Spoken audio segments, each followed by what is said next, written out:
They hospitalized me when I was 18 because I was malnourished. I buy a tube of paint rather than eating.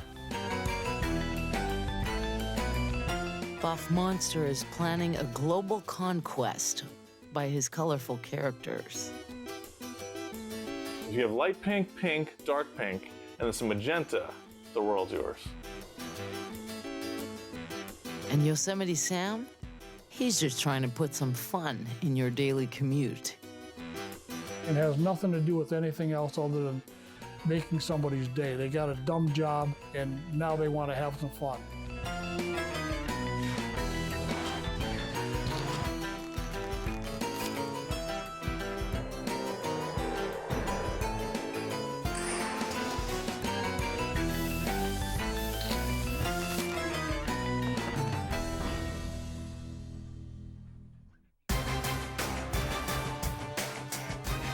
Drew Struzan is not an actor, or director, or producer. But his impact on Hollywood is bigger than that of most of the people with stars on the boulevard. Drew paints movie posters. People grew up with it. It's public art. His bold images stay in your mind long after the details of the actual movie have faded away. The thing that epitomizes the movie and keeps it fresh in your mind is the poster, because it was kind of designed that way to begin with. It's art with a purpose. To sell their product, to get people interested in it and to go see it. Drew's brushes have created posters for some of the biggest blockbusters in history. Star Wars, Raiders of the Lost Ark, and E.T.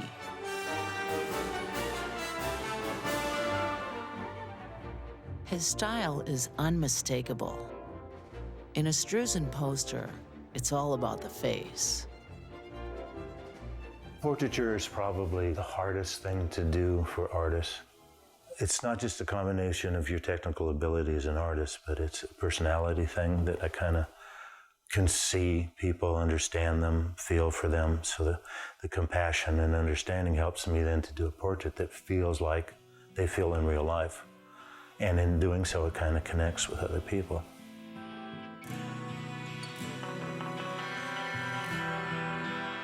Drew grew up in Los Angeles, but far from the glitz and glamour of Hollywood.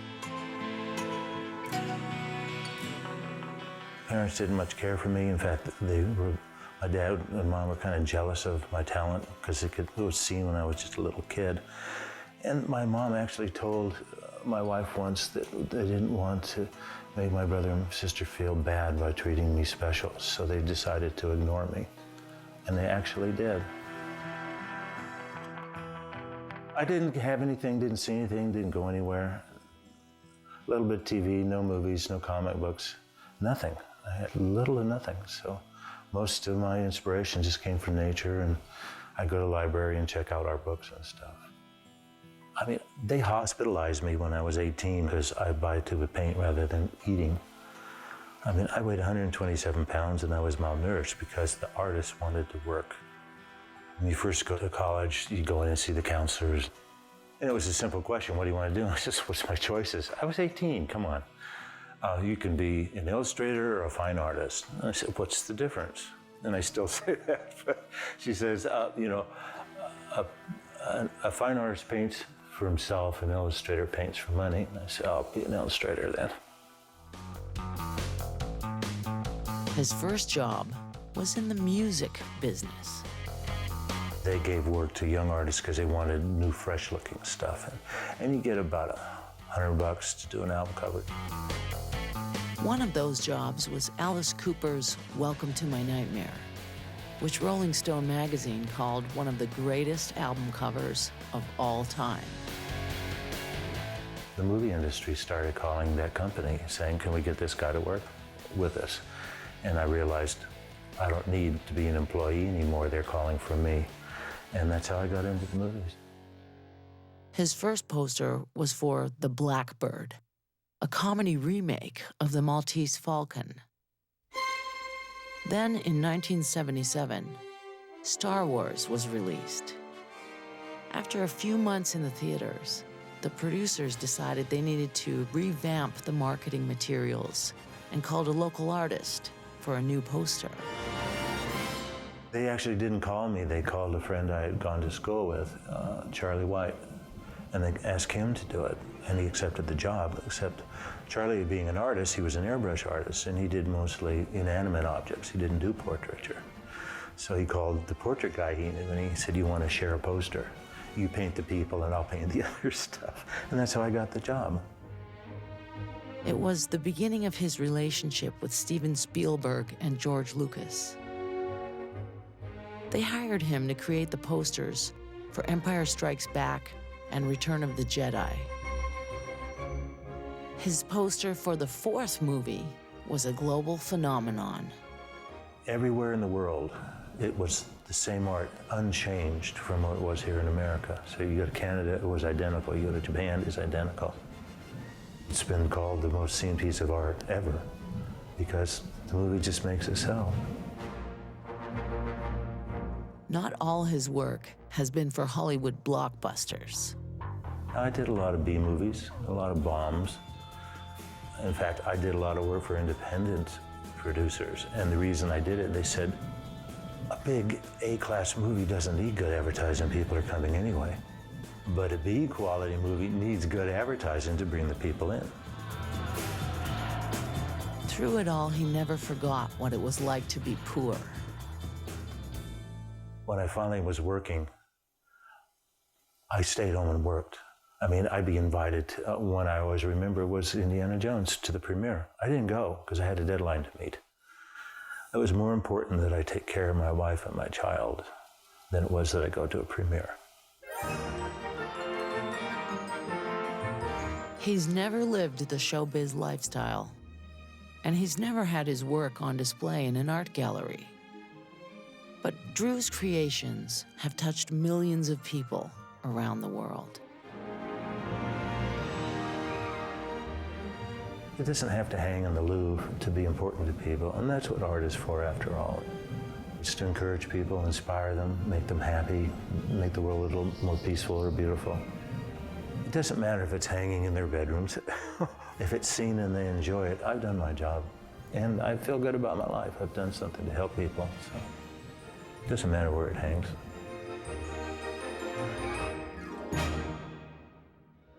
Drew uses every color imaginable to create rich and vivid portraits.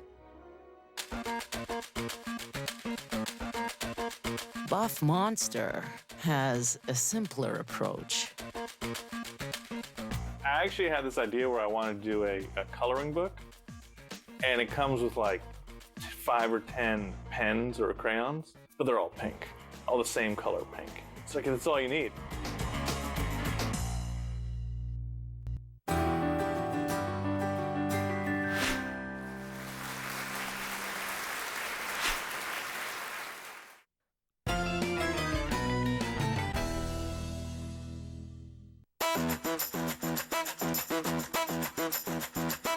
There's two things you need to know about Buff Monster's art. One, there's a lot of pink. It's this crazy shade of pink that I came up with, Buff Monster Pink. And two, he'll put his characters on just about anything. I sell original art, of course.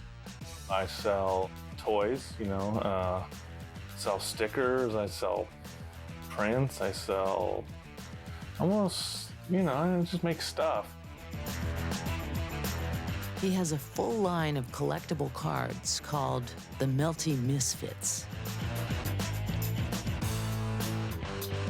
His toys appear in stores from Hollywood to Tokyo.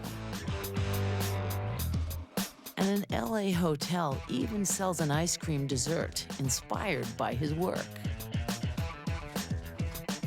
His original paintings are in demand around the world by collectors who shell out over $10,000 to hang a monster on their wall. It all started with one silly face. The Buff Monster character, which is this little guy that people think is like a scrubbing bubble kind of thing, yeah, I started drawing him about 11 years ago. But now he's kind of evolved into this ice cream dude with arms and legs. And having arms and legs is kind of a new thing for me. Like, I don't like painting people. I don't like taking photos of people. Like, people don't exist in my world for the most part. But on the other hand, it's nice to have a character that can be more expressive than most of my characters in the past. His past includes doing a lot of graffiti, both painting on walls and putting up posters of his work.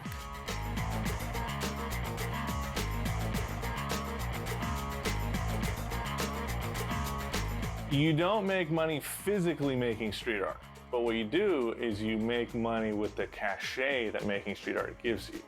You know, the street cred and the cachet, that's where the money comes.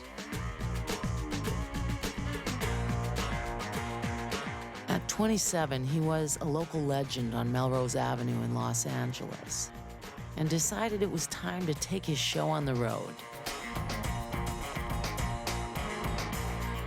He quit his day job as the creative director for BPM, an independent music magazine, and went on tour just like a rock band.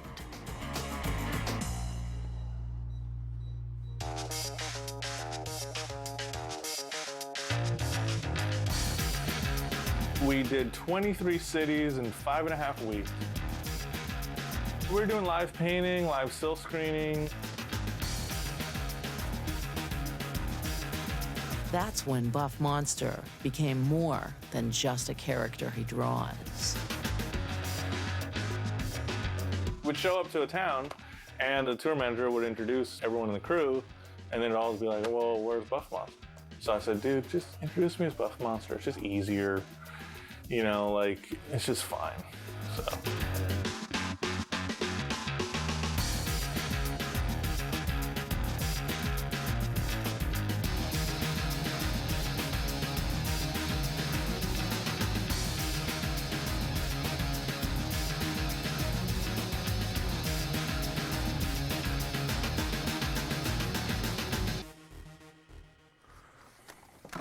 Public painting made him famous, but Buff prefers to work at home, alone with his pink paint and his music.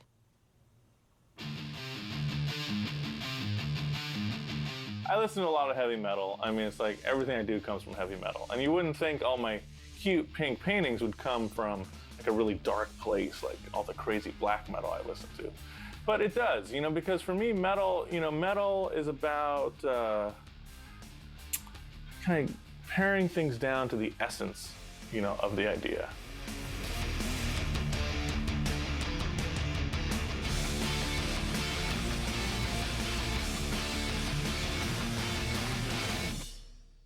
I use acrylic paint.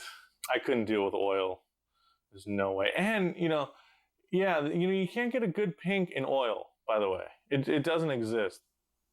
Realistically, it's impractical to just have one shade of pink because it really limits what you can do. So then I invented light pink and dark pink. Yeah. If you have light pink, pink, dark pink, and then some magenta, the world's yours.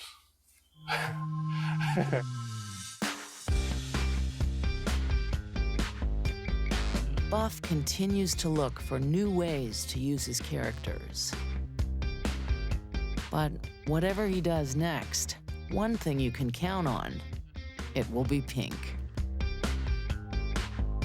You know, I really look at the color pink as a symbol of confidence and individuality. And it's like an empowering thing. I don't think that's a girly color.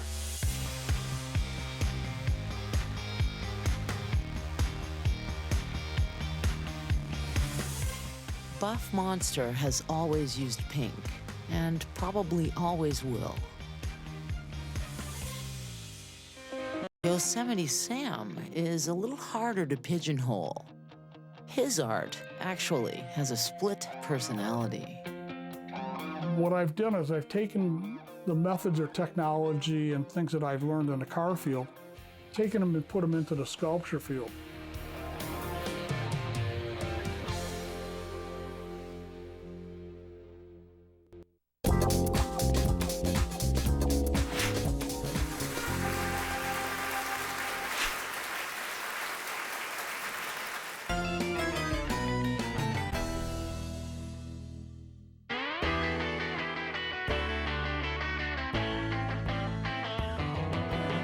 You always know when Yosemite Sam is in the neighborhood. His '71 Ford is a piece of four-wheeled art. Well, I do customizing, custom paint work, flames, scallops, pinstriping, and everything in between. His alter ego, Sam Radoff, is a little more refined. I do fine art sculptures. They're made out of welded steel and highly finished. Both styles of art have a passionate following. I've been in shows from Boston to California to Montreal to Florida, so I've been all over the place with it. When they're combined, Sam Yosemite Radoff's pieces are truly one of a kind.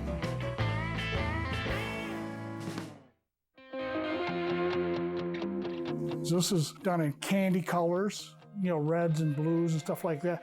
And then it's wrapped with a marble sculpture. So it's Yosemite Sam and Sam Radoff all in one sculpture. This union of automotive art and fine art has been 70 years in the making. I grew up in Detroit, born and raised there, on the west side of Detroit, which is the hub of all customizers at that point in time. Sam painted his first car when he was 12. We worked on whatever, vans, hot rods, custom cars, motorcycles, whatever. Sam quickly became a major player in the customizing world. He would chop, rebuild, and paint anything with wheels.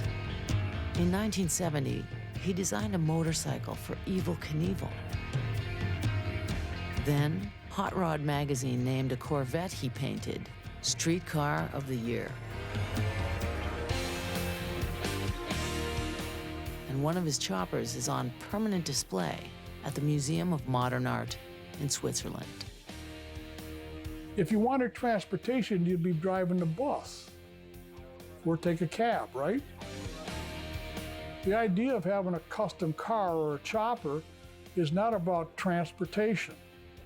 It has nothing to do with anything else other than making somebody's day. They got a dumb job and now they want to have some fun. Sam was certainly having fun. In his heyday, he was getting paid 20 grand to do a single job. But when he moved to Canada, business dried up. When I moved to this area, business was really tough because everybody likes muscle cars instead of custom cars or choppers and motorcycles. Sam had lots of skills, including cutting, welding, and painting metal. What he needed was a new creative outlet. That's when a friend that ran an art gallery gave him a suggestion. He said, go home and make a sculpture. You're already a fabricator, so why can't you make a sculpture? His work was an immediate success. So I made a half dozen sculptures. He instantly put them in a show on the spot, and within a month I was on Sunday AM on TV.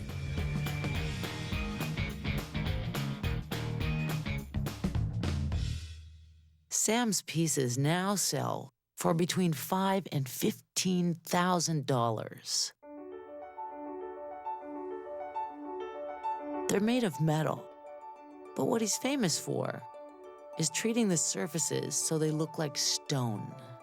It's a trick he's borrowed from his car detailing days. That's why my sculptures are totally different than people have ever seen. I've been making them for years, but most of the time they had wheels on them. Sam still does his pinstriping. Sometimes on model cars, sometimes for big-name clients. Chrysler approached me to do the PT Cruiser concept car. Put some flames on it, make it wild, but yet not wild enough to go into another extreme, but wild enough where a middle-aged couple would buy it.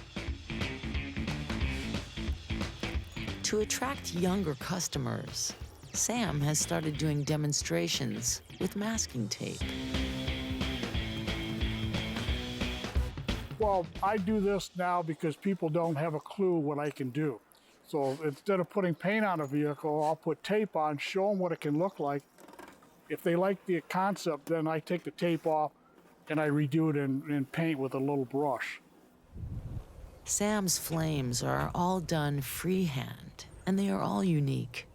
It takes a steady hand and a tiny brush made from the tail of a rare Russian squirrel. So when you see a squirrel with no tail, he's probably donated it to a pinstriping brush somewhere.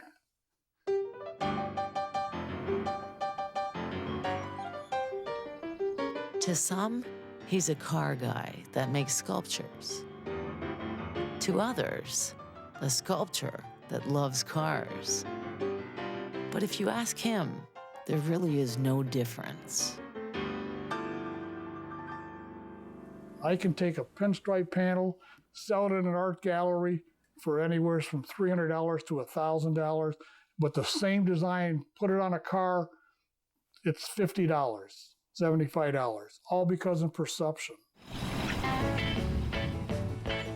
The problem is you have certain people telling the rest of the world what's art and what's not. Because if you want it to be, art can even be a bright green '71 Ford rolling down the road.